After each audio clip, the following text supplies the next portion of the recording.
जय श्री श्याम, जय बाबा गुलाबगिरी।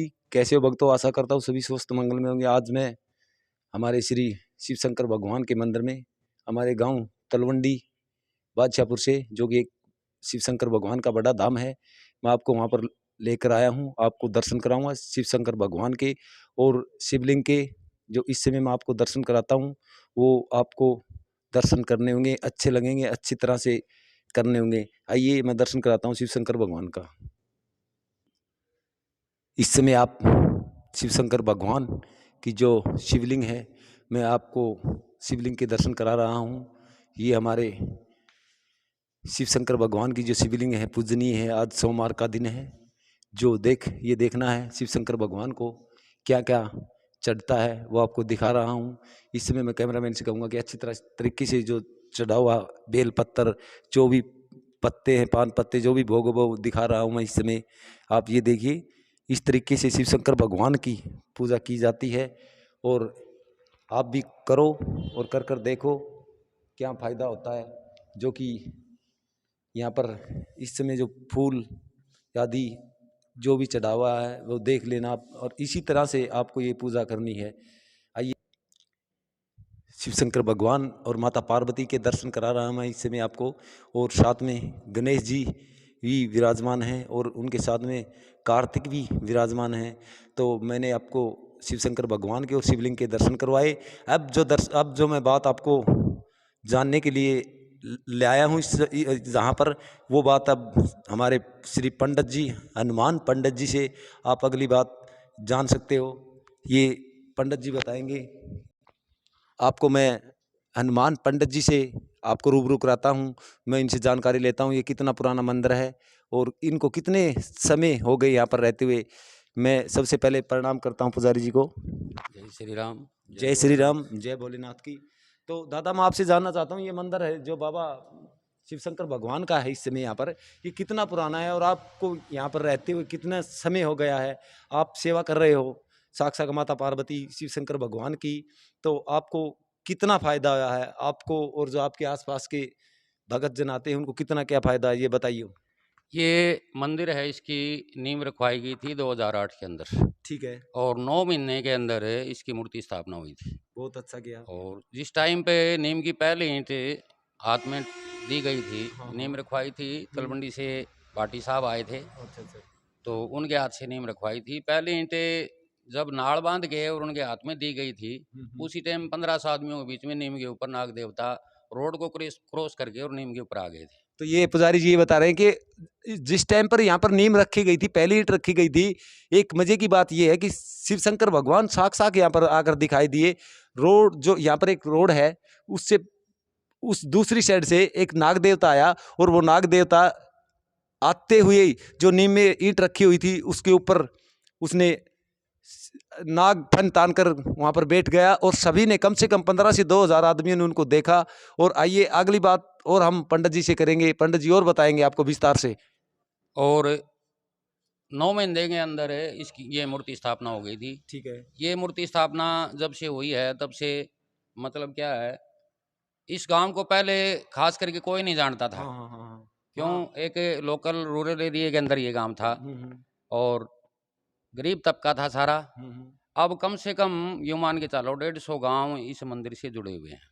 अब आपको बता रहा हूँ, एक छोटा सा गांव है, गांव तलुंडी बादशाहपुर। इसमें कोई पहले से जानता नहीं था, हिसार जिले का है ये। और अब यहाँ पर कम से कम भी 150 से 200 गांव के यहाँ पर आते हैं और मानते हैं, पूजते हैं। और ये हमारे पंडित जी, पूजनीय श्री पंडित जी हैं, इनसे बहुत ज़्यादा जानकारी लेकर जाते हैं। जो ये कार्य बताते वो करते हैं, उनको फ़ायदा होता है। और आप भी आओ, इनसे मिलो, आपको और जानकारी दिलाऊंगा। जो कि इस समय पितृपक्ष का महीना चला है, पितरों के लिए क्या करना होगा वो भी मैं आपको बताऊंगा। और इनसे और भी अच्छी अच्छी बातें मैं आपको सुनने को मिलेंगी इनसे। वो आइए पुजारी जी, आप मेरे को ये बताओ, जो इस समय पितृपक्ष चल रहा है, इसमें अपने पितरों को मजबूत करने के लिए क्या कार्य करना चाहिए? देखो, जो पितृपक्ष चल रहा है, इस पितृपक्ष के अंदर पहले बात तो यह है, पितरों के लिए गायत्री जो होती है ना, हाँ पितृ हाँ। गायत्री अगर की जाए तो बहुत बढ़िया है।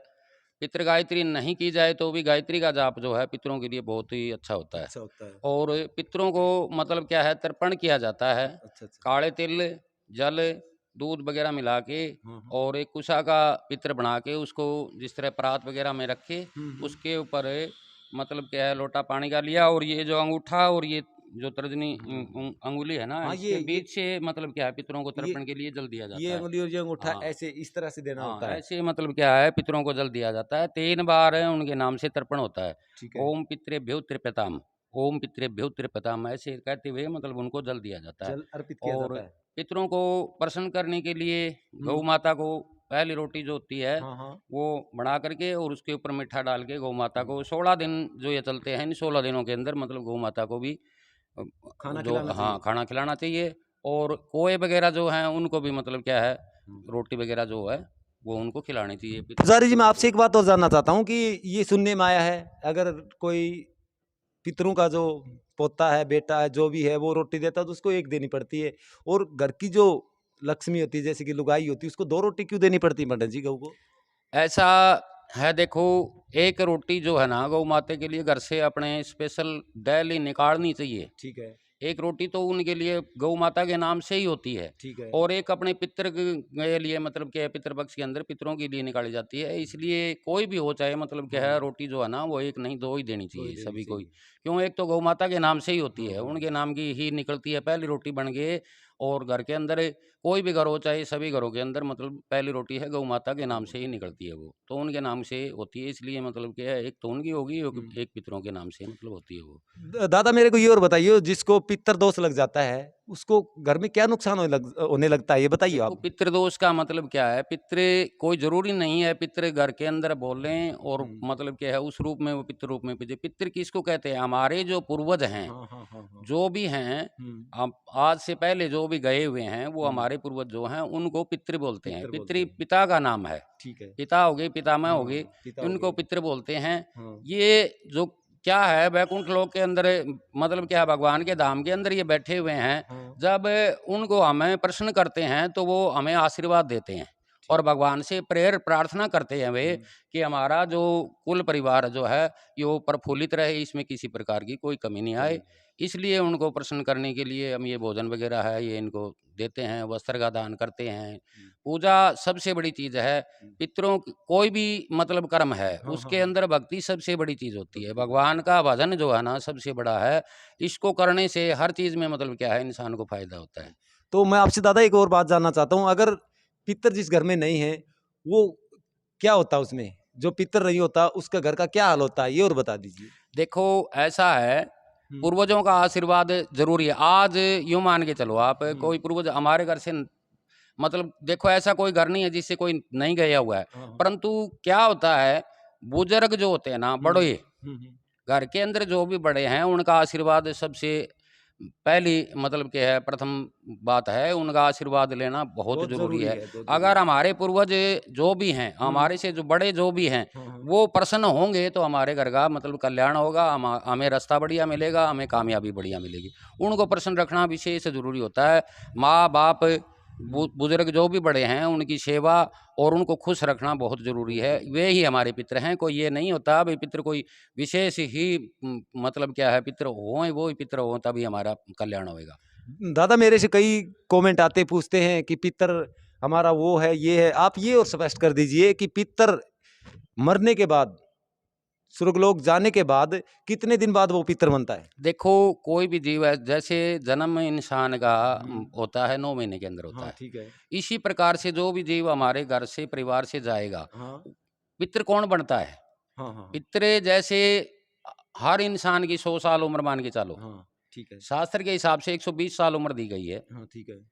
क्यों, दशा महादशा जो बोली जाती है उनको अगर कैलकुलेशन किया जाए तो 120 साल की उम्र आज भी है। आज भी है। परंतु ये बोला गया है 99 अकाल मृत्यु होती है। ठीक है। वो किसी प्रकार से मतलब क्या है पहले चला जाता है, पूरी उम्र नहीं करता। उसका मन है जब घर परिवार के अंदर रह जाता है तो वो उस परिवार में मतलब क्या है अगर नहीं आने पाता, उसको जन्म दोबारा नहीं मिलता, नहीं तो वो मिलता। उसको मतलब उनकी सेवा भाव के अंदर वो उसको रहना हाँ पड़ता है, गुजारता है। उनको तो गुजारता है। इसीलिए मतलब क्या है वो पितृ का रूप धारण करता है।